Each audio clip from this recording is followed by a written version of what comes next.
L'examen clinique en cardiologie et la douleur thoracique. Donc là, nous allons voir les signes physiques. Comme prérequis pour suivre cette capsule, nous vous proposons de visionner les foyers d'auscultation et la prise de pouls. Il faudra le mettre en lien évidemment avec les autres capsules du domaine de la cardiologie. L'objectif sera de reconnaître une situation anormale au niveau cardiologique pour réorienter votre patient dans les délais qui seront les meilleurs possibles. Alors, il faut savoir que l'examen clinique est souvent négatif dans ce contexte. Cela demande donc encore plus de précautions face à une douleur thoracique. Donc, la prise de la tension artérielle est nécessaire. Une hypertension artérielle constitue un facteur de risque majeur. Elle est souvent haute dans les phases initiales, non compliquée par un choc cardiogénique ou d'un collapsus. L'inspection, elle permet de noter si il existe une dyspnée et d'en apprécier l'importance. Le malade peut rester étendu, donc on peut avoir une dyspnée d'origine pulmonaire, une dyspnée modérée.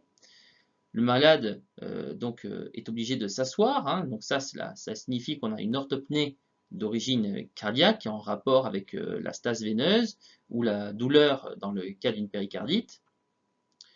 On peut avoir une sienneuse, peut-être générale, donc ça c'est signe d'une extrême gravité, ou alors elle peut être au niveau des extrémités. Donc elle va traduire soit une mauvaise oxygénation du sang au niveau des poumons, elle peut traduire aussi une stase du sang à la périphérie, elle peut traduire une cardiopathie congénitale avec un mélange des sangs artériels et veineux à l'intérieur du cœur, donc une cardiopathie cyanogène. Elle peut s'accompagner aussi d'un hypocratisme digital. Donc à l'inspection, on peut voir, en plus donc, de la dyspnée, de la cyanose, on peut voir aussi un subictère des conjonctives.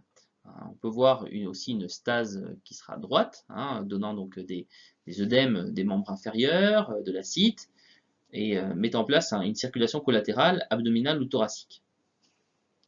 La percussion. Alors la percussion, elle a pour intérêt de pouvoir détecter s'il y a un épanchement pleural, avec un tympanisme, une ascite, donc on aura une matité dans les flancs qui va être mobile si on met le malade en décubitus. La palpation, alors, au niveau de l'abdomen, elle va permettre de rechercher une hypertrophie du foie. Alors la compression du foie peut être douloureuse, liée du fait de la stase sanguine qui aura due à l'insuffisance cardiaque droite. La compression du foie peut provoquer une turgescence des veines jugulaires, ce qu'on appelle le reflux hépato-jugulaire. Pour rechercher correctement ce signe, le malade doit être étendu, la tête donc qui va être légèrement relevée. Il ne doit pas bloquer sa respiration au moment de la compression hépatique. Ensuite, on peut avoir une splénomégalie qui est à rechercher en décubitus latéral droit, le malade couché en chien de fusil. Au niveau du thorax, donc là, on va rechercher un choc de pointe au niveau du 5e espace intercostal gauche, en dedans de la ligne mamelonnaire. Donc 6e ou 7e espace intercostal, en dehors de la ligne mamelonnaire, si le cœur est hypertrophié, on va retrouver ce choc, donc il sera sec et intense, vibrant comme une chiquenaude en cas de rétrécissement mitral.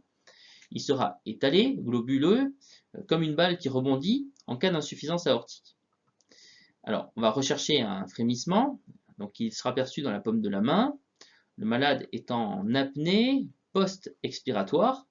Le frémissement signe l'existence d'une cardiopathie organique. Donc, au niveau de la pointe, le frémissement cathère diastolique est un signe de rétrécissement mitral. Le frémissement systolique accompagne l'insuffisance mitrale organique. À la base, le rétrécissement aortique donne un frémissement mieux perçu si le malade est penché en avant en expiration. Au niveau médian, le frémissement systolique, donc de la communication interventriculaire, sera perçu. Au niveau de la sous-clavière gauche, on aura un frémissement continu là du canal artériel. Alors, on va rechercher donc les battements cardiaques dans l'angle costo-xiphoïdien gauche. Donc, celui-ci va témoigner d'une hypertrophie ou d'une dilatation dite de Harzer. L'auscultation cardiaque, sera réalisée à la recherche d'un souffle cardiaque, d'un souffle vasculaire ou aortique, tout cela témoignant d'une maladie athéromateuse ou d'une valvulopathie cardiaque. Alors cette auscultation, c'est une étape capitale pour l'examen du malade, parce qu'elle donne souvent le diagnostic au cardiologue sans même le recours d'examen complémentaire. Elle permet tout d'abord, elle permet aussi de calculer la fréquence cardiaque par minute, et en plus elle est plus précise que la prise de pouls radiale.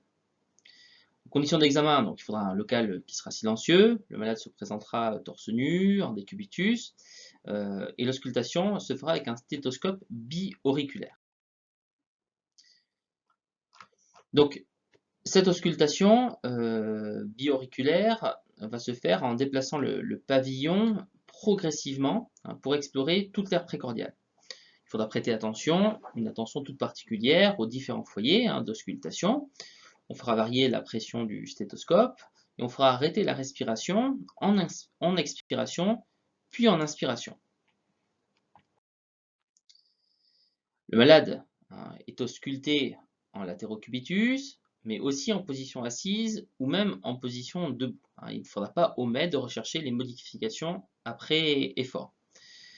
Il sera utile de prendre le pouls qui sert de repère pour le premier bruit.